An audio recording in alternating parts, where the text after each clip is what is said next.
Greetings, beloved. Tokunbo Aldelekan here from the Tabernacle Baptist Church of Dayton. Today, we are coming to have a word about white privilege and white panic. White privilege and white panic as they take on the form of white supremacy.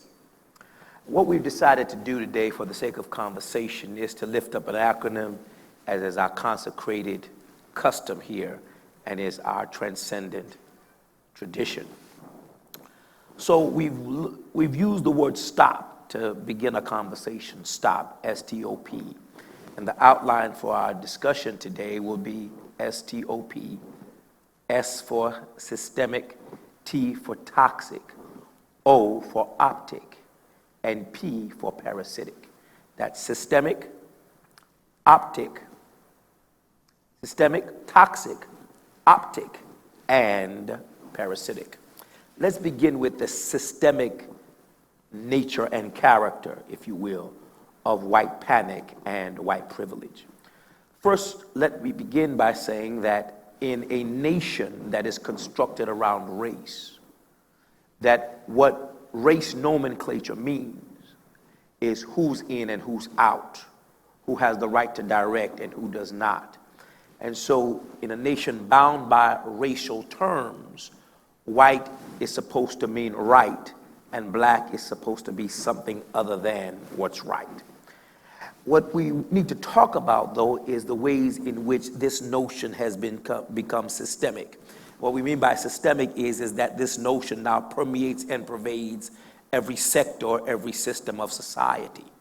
And so we see a collusion, we see a complicity across the board in regards to the legal system and the political system, the educational system and the health system, in which people who are of browner and darker skin are discriminated against, excluded, and prevented from joining the ranks of those that direct and determine the shape of society. And so we say that it's systemic. Now we see this perhaps most potently operationalized, if you will, when it comes to sports. If you notice, there's a move, and there's been a move for years, to take talent from urban America and to move it to avenues and arenas of higher learning.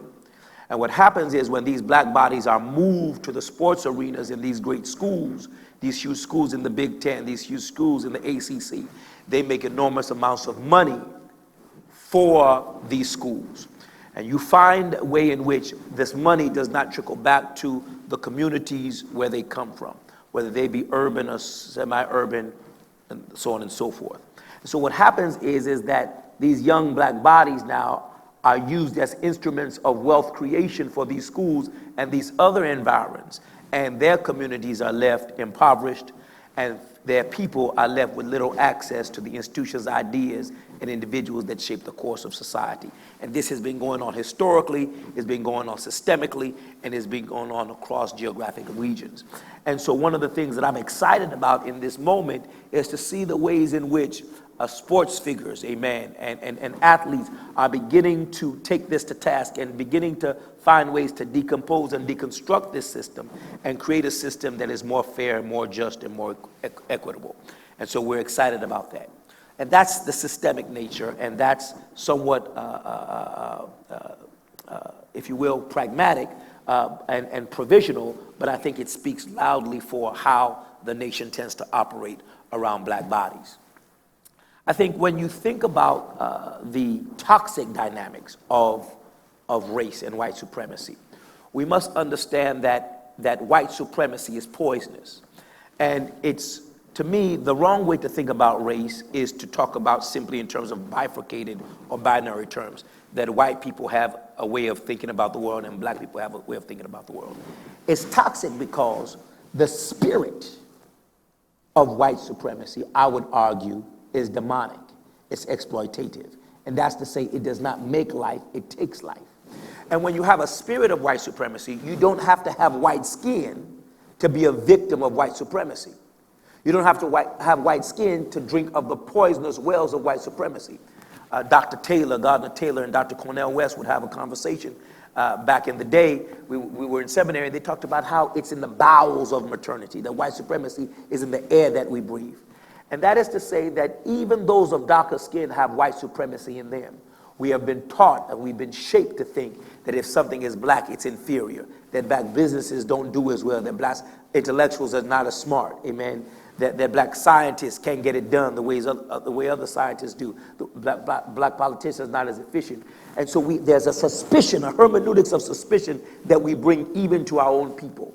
And when we talk about liberation theology and when we talk about ways to work in terms of an emancipated mind, we must begin to deconstruct and demythologize those avenues of white supremacy that reign wherever they are, to the extent that people come to the United States, whether they be from Africa, Asia, or Europe, and they have already read the narrative, they've already read the transcript of how to treat black people. And so this we must do away with.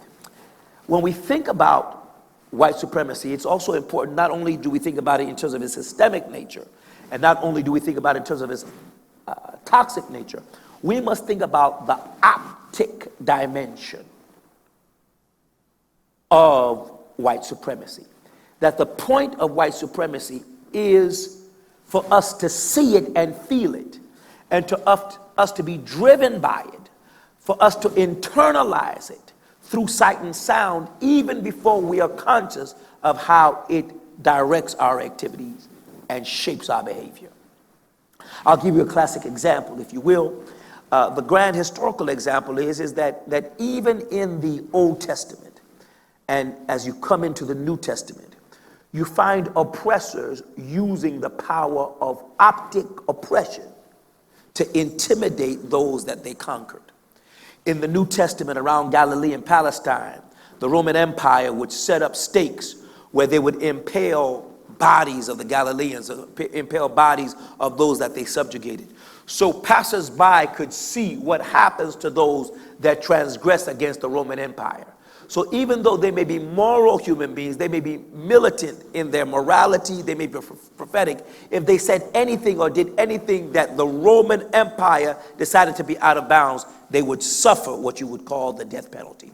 So Jesus Christ, being someone now who was a militant for righteousness, he was a radical for redemption, the one that claimed to be the King of the Jews, because they set him up as an enemy of the empire, the enemy put him on a cross.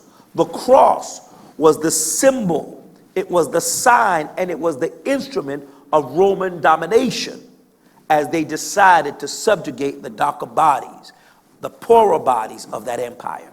That when they wanted to send a message to the insurgent masses, they would put you up front and center to say, this is what happens to somebody that violates the world as we see the world. So Jesus was crucified as a criminal, the emblem of suffering and shame, simply because he decided to liberate his people, work as a deliverer, and love humankind. He was cast aside, stigmatized and demonized as an enemy of the empire. And so when we find ourselves working in 2020, and we now invoke the work of the Black Lives Matter movement, one of the great prophetic movements of the 20th century, they are trying to call attention to the fact that you have unarmed African-American men and women that are being killed, executed on the streets of North America, simply because to be black is to be seen in many people's eyes to be an enemy of the systems. I ask you to go back and look at the tape. I call it 846 Moment of Redemption. 846 Moment of Redemption, in which Officer C of the Minneapolis Police Department decided to treat our brother in what I would call a decivilizing and dehumanizing way, our brother being George Floyd. If you look carefully at the tape, 8 minutes, 46 seconds, what a long period, what a time of eternity. Notice a couple of things. Notice his knee on the brother's neck. Notice how he adjusted and readjusted his hand in his side pocket. Notice the cavalier disposition that he brought to the eye of the camera he was conscious of being filmed. Notice how he adjusted and readjusted his shades on top of his head. Notice that he acted in such a way that he did not fear reprisal, which means that he believed that there was a system, there was an operational paradigm that would reinforce and would collude with what he was doing. And that's the spirit behind the flesh. For we wrestle not against flesh and blood. That's the spirit that we must deconstruct when we look at the optic dynamics. That there is a place in our warfare where we must fight spiritually, but we must understand that it works through fleshly systems as well. And so when we look at the system, we must call attention to those people that treat, whether they are police persons or not, that treat black and brown men and women as if they are animals, but we must look at the system that continues to reinforce the idea, whether that's the legal system, the political system, or the media system that talks as if and speaks as if black bodies are uncouth and vulgar and therefore unworthy of citizenship in a modern liberal democracy. And then finally, beloved, we need to talk about the parasitic nature and character of white panic. We must understand that white oppression, if you will, is not just social economic, that there's a psychological, there's a psychocultural dynamic to white supremacy. That even if you account for the economic nature, the social and economic disadvantage that working people go through and poor people go through, 40 million people homeless, 140 million people on the brink of poverty in America, that there is a fear, there is a neurosis, there is a loathing of black bodies that has existed in the white imagination from 1619, pre-1619 to the present. That there's a xenophobia, jingoism, a provincialism that allows them to fear black bodies. And this was most thoroughly enshrined and institutionalized during Jim Crow and Jane Crow. It was not just about subjugating black bodies. There was a sexual dynamic to this that we must pay attention to.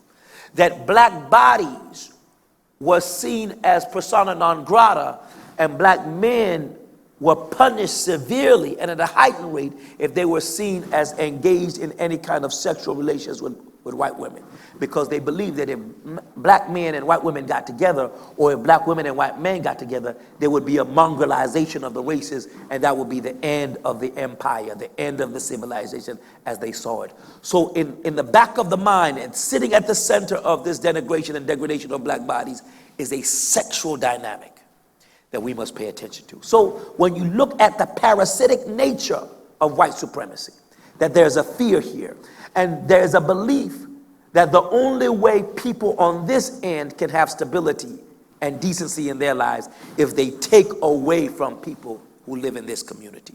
What does a parasite do? It lives off of other people. White supremacy lives off of other people. And so when you go back to sports, when you go back to politics, when you go back to Jim and Jane Crow, that there's a way in which white people feel that the only way that they can live lives of dignity and decency is by extracting the blood, the energy, the brains, the beauty, the music, the culture from other people. This is why Ronald Takaki's book, A Company of Strangers, is so important, because it talks about the multi-racial and multicultural influences of American society. And so we need to say that the only way we can do away with the systemic dynamics of white supremacy, the only way we can do away with the toxic dynamic, the optic illusion or the optic power, potency of it, the only way we can do away with the parasitic dimension is if we begin to think through and work through the ways in which money, power, influence, and fear commingle to create a nation in which white makes right. Finally, we need to look at triumphalism. That there's a way in which the fear of others allows people to go to the Bible and create what I would call a truncated theology that enshrines one race over the other. But we must remember that God has called the foolish things of the world to confound the wise, and the weak things to confound the strong. That there is a privileging of those that suffer, according to my teacher, Alan Dwight Callahan at Harvard. That there's a privileging of the oppressed, and that we need to develop a liberation theology, a true theology, a more biblical theology that trumps a racial bound theology that says this nation and this land belongs to certain people that come from a certain part of the world and have a certain racial origin and a certain kind of pigment. The fact of the matter is that we are on the move, generating the tools and the resources for a beloved community, a community in which all men and women have equal dignity under the law. This is the America that we're striving towards, and this is what we believe represents the kingdom of God on earth. And I would say to you again, walk together, children, don't you get weary. Let us be wise as serpents, gentle as doves. Let us look to deconstruct the orders that we have that are diabolical and reconstruct and redeem a new world in which every man, woman, boy, and girl can have access to the institutions, ideas, and individuals that shape the course of society. And therein, we will find the great symphony of love that our forefathers and foremothers have marched for and have sung for and have died for. This is what we believe our calling is. This is the cross we must bear. Let's blow the trumpet and let's march on until victory is won. Tokunbo Aldelekan from the Tabernacle Baptist Church of Dayton, Ohio. God bless you.